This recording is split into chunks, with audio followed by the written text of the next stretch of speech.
हर तरह से उनके साथ मैं कोऑपरेट करने तैयार हूँ। अगर कोई टीचर की कमी है, नहीं मिलते, तो मैं वो टीचर भी अपने खर्चे से लाकर दे सकता हूँ। और वो स्कूलों को पता नहीं है कि माइनॉरिटी स्कूल है, लेकिन लैंग्वेज माइनॉरिटी है या रिलीजियस माइनॉरिटी, वो भी हमको पता नहीं है। तो हमको वो जानना भी चाहिए कि भाई किसमें हमको बेहतर फायदा है। बेशक बिगर यूनियन के, बिगर संगठन के कोई काम नहीं हो सकता। एक इंसान रजुआत करेगा, उसको कोई वैल्यू नहीं होती, लेकिन जब 10-20 इंसान का एक ग्रुप बनेगा, उसका यूनियन बनेगा, एसोसिएशन बनेगा, तो वो एसोसिएशन की सुनाई बहुत जल्दी होती है और फिर लोग, ऑफिसर लोग भी पे गौर तलब करते हैं। देखा जाए कि मुस्लिम इलाकों में खाने पीने की चीजें तो ज्यादा रहती हैं, लेकिन स्कूलों की बड़ी कमी रहती है। उसका नाम है ननी बीबी कमरुन्निसा, के मिस ननी बीबी और के फॉर कमरुन्निसा, और दोनों एजुकेशन की कामगिरी से वाकिफ थे। वही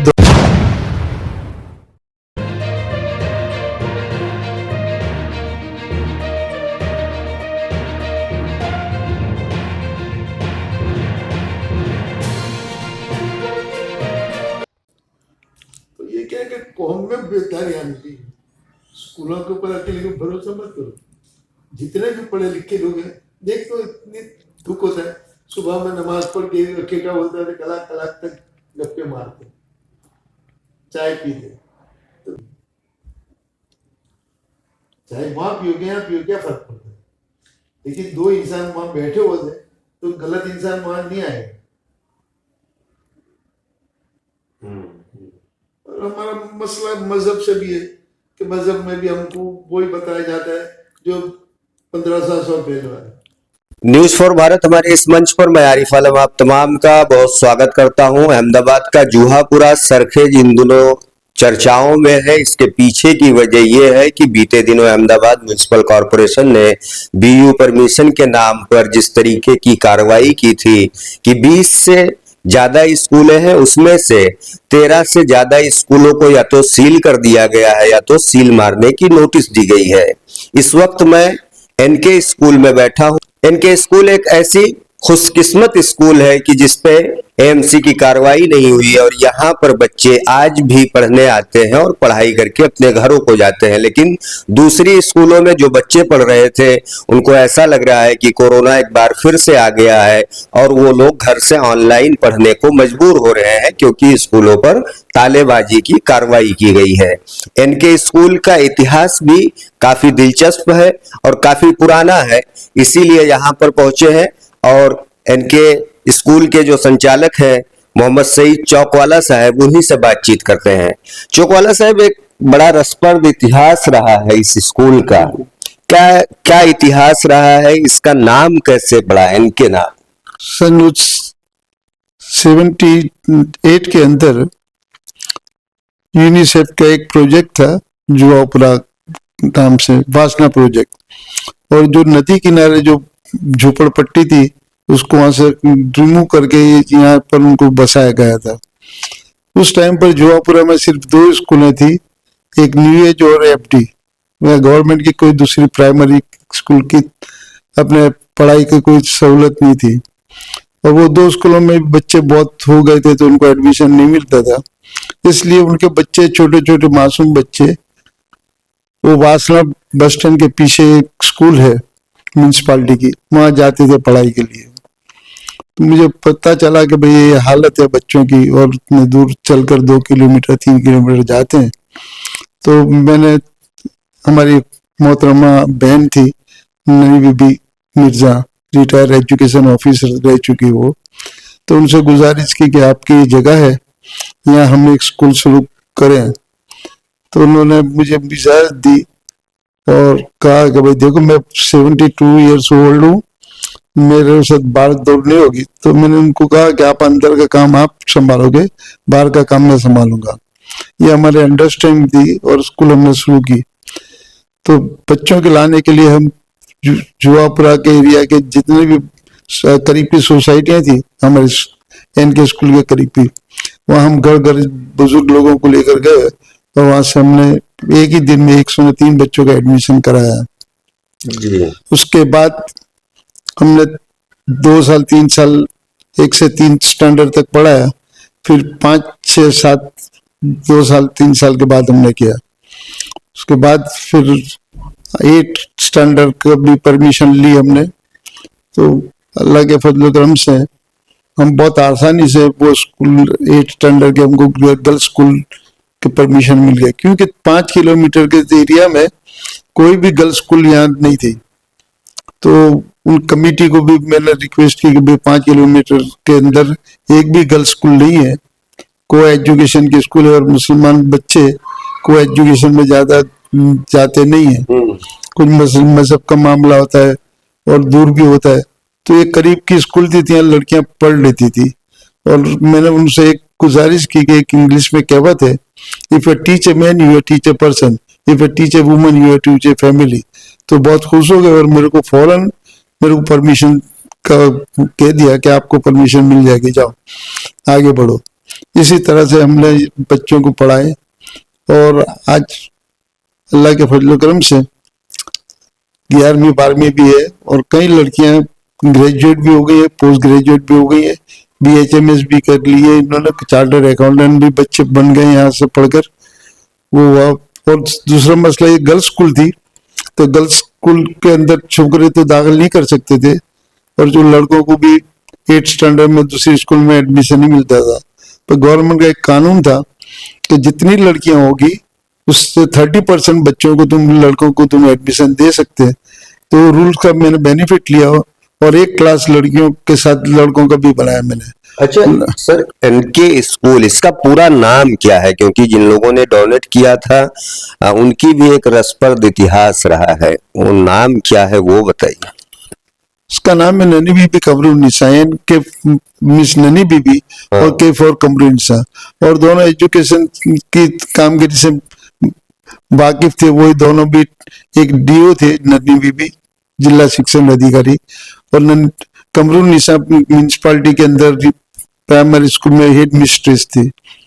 तो उनकी उन्होंने जिस सपने को लेकर दिया था कि उनकी जो खिदमत है उसको आज भी लोग याद करें, कैसे याद किया जाता है उनके इस बड़प्पन को, उनके इस दरिया दिली को?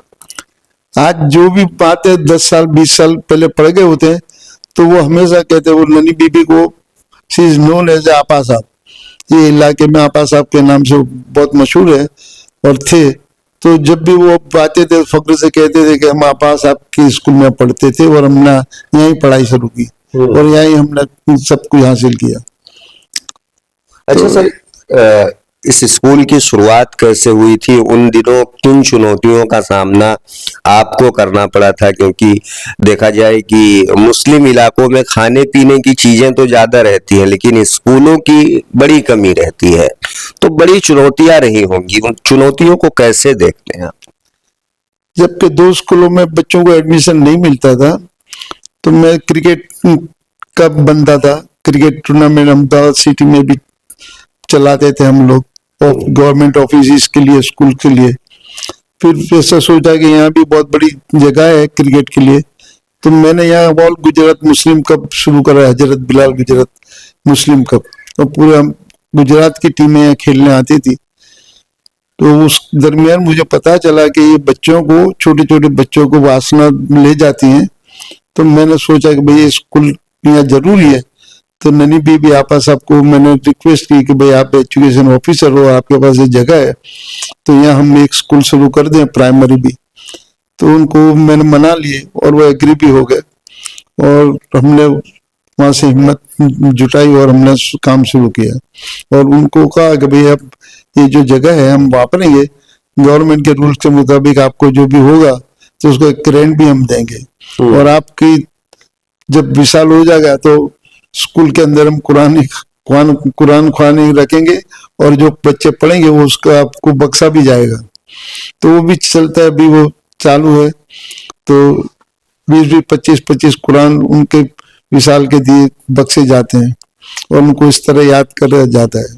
अच्छा, एक सवाल ये है कि सर अभी जिस तरीके से कार्रवाई की गई है स्कूलों पर, जुहापुरा सरखेज की स्कूलों पर, जहां पर मुस्लिम बच्चे या गरीबों के बच्चे पढ़ने जाते हैं, लेकिन इन स्कूलों के पास में कोई एसोसिएशन नहीं है या ऐसा कोई बड़ा प्लेटफॉर्म नहीं है जिससे वो अपनी आवाज उठा सकें। आपको जरूरत महसूस हो रही है कि इन स्कूलों का भी एक बड़ा संगठन होना चाहिए, एसोसिएशन होना चाहिए, जिसके जरिए अपनी बात को सरकार तक या डीईओ तक या कॉरपोरेशन तक पहुंचा सके। बेशक बिगर यूनियन के, बिगर संगठन के कोई काम नहीं हो सकता। एक इंसान रजुआत करेगा उसको कोई वैल्यू नहीं होती, लेकिन जब 10-20 इंसान का एक ग्रुप बनेगा, उसका यूनियन बनेगा, एसोसिएशन बनेगा, तो वो एसोसिएशन की सुनाई बहुत जल्दी होती है और फिर लोग, ऑफिसर लोग भी पे गौर तलब करते हैं। मेरी तकलीफ है, मैं जाकर बोलूंगा तो बोलो हाँ इनका तो होता है, चलो अच्छा कर देंगे, फिर टाल देते हैं, उसके बाद कुछ होता नहीं है। तो एक एक इंसान जाएगा तो उसको कोई फायदा नहीं है, उसको कोई इंसाफ नहीं मिलता।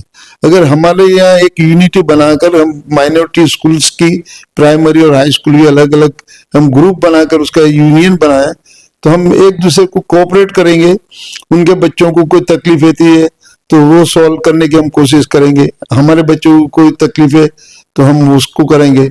जैसे पढ़ाई का मसला होता है, क्या इसकी पहल हो चुकी है पहले या होनी चाहिए? क्योंकि कुछ लोगों से बात हुई तो पता चला कि जुहापुरा सरखेज के स्कूलों का एक संगठन है लेकिन वो काम नहीं कर रहा है। आपको मालूम है इसके बारे हाँ बिल्कुल सही है। एक बहुत बदकिस्मती है कि अफजल खान साहब भी यहाँ कुछ सोशल एक्टिविटीज के लिए 2000 से यहाँ लगे हुए हैं और उनकी राहबरी में हमने ये काम भी किया है। उनके राहबरी के अंदर माइनॉरिटी सर्टिफिकेट नहीं थे कई स्कूलों के पास, उसके भी फॉर्म हम लाकर उनको दिए, उनको भराए। अफसोस ये है कि वो आगे बढ़ नहीं पाए में? और वो स्कूलों को पता नहीं है कि माइनॉरिटी स्कूल है, लेकिन लैंग्वेज माइनॉरिटी है या रिलीजियस माइनॉरिटी है वो भी हमको पता नहीं है। तो हमको वो जानना भी चाहिए कि भाई किसमें हमको बेहतर फायदा है। अच्छा चौहान साहब, एक सवाल मेरा ये भी है कि देखा गया कि जुहापुरा में 20 से 27 स्कूल ऐसे आंकड़े सामने आ रहे हैं, लेकिन उसमें से 13 स्कूलों को या तो सील कर दिया गया या तो बंद कर दिया गया या उनको नोटिस दे दी गई। ऐसे बच्चे जो है उनका बोर्ड का एग्जाम आने वाला है, इनके स्कूल किस तरीके से उन बच्चों का सपोर्ट करेगा, समर्थन करेगा? अगर जिनके बच्चे की अभी सील लग गए, कहते हैं कि ऑनलाइन पढ़ाते हैं, लेकिन ऑनलाइन पढ़ाने का कोई मतलब नहीं है।